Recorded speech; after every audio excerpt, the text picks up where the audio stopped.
एक डायलॉग बहुत सुना है मैंने, बॉलीवुड के पास सलमान खान है तो तेलुगु सिनेमा में पवन कल्याण है। एक्टर नहीं, ब्रांड है, ब्रांड। अब इनकी नई फिल्म आई है ओजी, जिसको डायरेक्ट किया है सुजीत ने। कौन है ये, भूल तो नहीं गए? साहो, बाहुबली के बाद प्रभास की नेक्स्ट बिग थिंग, जिसको कुछ लोग समझ नहीं पाए, कुछ समझना नहीं चाहते थे, लेकिन कुछ उसका आज तक रिस्पेक्ट करते हैं। तो बॉस, बात ऐसी है जैसे तमिल में होता है LCU, लोकेश सिनेमैटिक यूनिवर्स, वैसे ही तेलुगु में ठीक फिल्म की रिलीज से पहले SU अनाउंस हो चुका है। सुजीत सिनेमैटिक यूनिवर्स, जिसमें पहली फिल्म थी साहो और अब नेक्स्ट आई है दे कॉल हिम ओजी। इतना कॉन्फिडेंस फिल्म पे कि पूरा यूनिवर्स बना डाला। कहीं साहो की तरह ओवर कॉन्फिडेंस तो नहीं है ना? क्या सिर्फ साउथ में फैंस का उत्सव होगा या फिर नॉर्थ में भी पवन कल्याण सिनेमा वाइल्ड फायर बनेगा? चलो बताती हूँ। फिल्म का बेसिक कॉन्सेप्ट वही है जिसपे मुंबई आज तक खड़ी है। अंडरवर्ल्ड, इतनी सारी गैंगस्टर मूवीज बनी है, रियल लाइफ केसेस हुए हैं, लेकिन मुंबई वैसे की वैसी है। पता है क्यों? क्योंकि ये सारे डॉन्स, क्रिमिनल्स, माफिया और इस मुंबई शहर के बीच सिर्फ एक आदमी खड़ा था, ओजी, ओरिजिनल गैंगस्टर, जिसकी कहानी से ज्यादा मशहूर है उसकी तलवार की हिस्ट्री। वैसे पता है ना आपको, ये फिल्म अडल्ट है, A-rated, और उसका रीजन ओजी की तलवार है।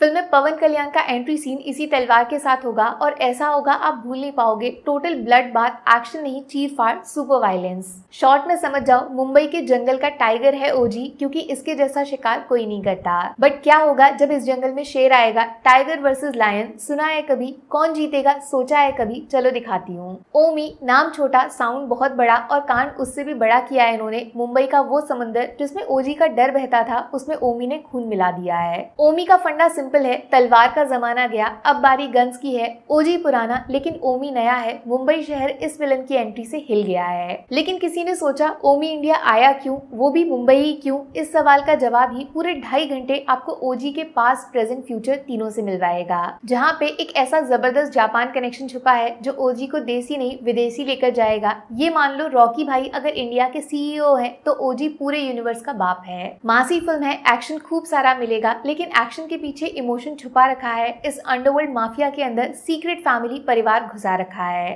थोड़ा बहुत पॉलिटिक्स भी है, पुलिस का इविल साइड दिखाया है, एक रिवेंज का एंगल भी डाला है, तो दूसरी तरफ 2-3 ट्विस्ट डाल के इमोशनल ड्रामा भी क्रिएट किया है। साफ साफ बताऊं, ओजी के रिव्यू 2 टाइप के हो सकते हैं। पहला, फैंस के लिए शायद ये 2.5 घंटे बहुत इमोशनल होंगे, उनकी लाइफ में सबसे बेस्ट होंगे। इससे बड़ा शायद उनके स्टार को कोई स्क्रीन पे प्रेजेंट ही नहीं कर सकता। डायरेक्टर सुजीत ने फैन सर्विस में नया वर्ल्ड रिकॉर्ड बना दिया है। पवन कल्याण का स्क्रीन प्रेजेंस लिटरली आग के तूफान जैसा है और वही दिखाया भी जाता है फिल्म के इंटरवल से ठीक पहले। फायर स्टॉर्म, जब ये शब्द लिखा देखा तो उसको फील भी किया। लिटरली थिएटर को स्टेडियम बनते देखा है मैंने। एकदम यूनिक, डिफरेंट, अलग ही लेवल का इंटरवल बनाया है। जबरदस्त मार काट के बीच एक एक्टर का ऐसा सेलिब्रेशन, आप चाहे तेलुगु हो या हिंदी, रोंगटे खड़े हो जाएंगे। कुछ पुरानी मूवीज के रेफरेंसेस हैं, फैंस के लिए आइकॉनिक मोमेंट्स को रिक्रिएट किया है, जिससे दूसरी इंडस्ट्री की ऑडियंस कनेक्ट नहीं करेगी बट तेलुगु फैंस की लाइफ बन जाएगी। लेकिन इंटरवल के बाद वही सेम चीज रिपीट होती है जिसने साहो को डुबाया था। फैंस को मजा आएगा लेकिन न्यूट्रल ऑडियंस थोड़ा सा कंफ्यूज हो जाएगा। एक्चुअली में फिल्म की स्टोरी उतनी खास नहीं है जितना स्पेशल इसका प्रेजेंटेशन है। वैसे तो बहुत सारे कैरेक्टर्स दिखाए जिनमें एक्टर्स भी तगड़े कास्ट किए हैं, बट 99% फोकस फिल्म का पवन कल्याण पे ही रहता है, जिस वजह से बाकी कैरेक्टर्स कॉम्प्रोमाइज हो जाएंगे, जो एज टोटल फिल्म की स्टोरी को खास से मामूली बनाएंगे। इन सबको लेकर भी डायरेक्टर एक ऐसा सीन नहीं क्रिएट कर पाए जहां आपको हीरो के लिए डर लगे। फिल्म वही तगड़ी होती है जिसमें विलन हीरो की टक्कर का होता है, जो यहाँ नहीं है। इमरान हाशमी, उनका लुक इतना डेडली बनाया था। फिल्म रिलीज से पहले उनका जो इंट्रो टीजर आया था, मुझे लगा था तेलुगु सिनेमा इमरान को वो क्रेडिट देगा जो बॉलीवुड नहीं दे पाया। लेकिन पवन कल्याण की फैन सर्विस में बेचारे इमरान हाशमी खो जाते हैं। उनका एंट्री भी सॉलिड होगा, बहुत खून बहेगा, फिर कैरेक्टर मिसिंग हो जाएगा। ओजी वर्सेस ओमी का ब्लडी फेस ऑफ वाला सपना वेस्ट हो जाता है, जिस वजह से फिल्म का क्लाइमेक्स इंटरवल के कंपैरिजन में ठंडा पड़ जाता है। बट थैंक्स टू ओजी का जापान कनेक्शन, एक तो उसमें क्रिएट किए गए स्टाइलिश सीन्स और उनके पीछे की ओजी बैक स्टोरी, ये आपको एंड तक एक्साइटेड रखेगी। फिर आता है वो मोमेंट जिसका शायद प्रभास फैंस को सबसे ज्यादा वेट है। जी हाँ, ओजी का डायरेक्ट कनेक्शन है साहो के साथ, 100% कंफर्म। बट क्या प्रभास का कैमियो दिखाया? जवाब है हाँ भी और ना भी। स्टोरी कनेक्टेड है, फ्यूचर में शायद ये फोटो रियलिटी बनेगा। थ्योरीज बनाओ, दिमाग लगाओ। इसके अलावा फिल्म की 2 चीज सबसे अच्छी लगी मुझे। पहला, मुंबई का पिक्चराइजेशन, एक तेलुगु डायरेक्टर मुंबई को इतना रॉ, बोल्ड और ब्लडी दिखा रहा है, मजा आ गया।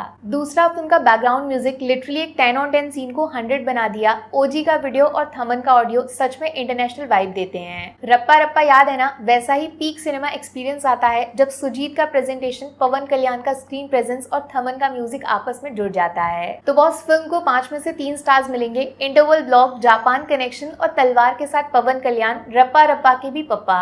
नेगेटिव्स, विलेन और सपोर्टिंग कैरेक्टर्स को यूज न करना, वीक स्टोरी क्रिएट करना, और यार कुछ तो गड़बड़ था डबिंग के साथ। जो एक्टर बोल रहा था उससे डायलॉग्स मैच ही नहीं हो रहे थे। तेलुगु बेल्ट में ओजी रिकॉर्ड बनाएगा, सबको याद दिलाएगा ओरिजिनल गैंगस्टर कौन है। पवन कल्याण वन मैन शो, बोला कम काटा ज्यादा है। बट पैन इंडिया में मास सिनेमा लवर्स को छोड़ के न्यूट्रल ऑडियंस को फिल्म लंबी, बोरिंग और रिपीटेटिव लग सकती है। दोनों में से आप किस साइड हो, फैसला खुद कर लो। Take care, bye bye.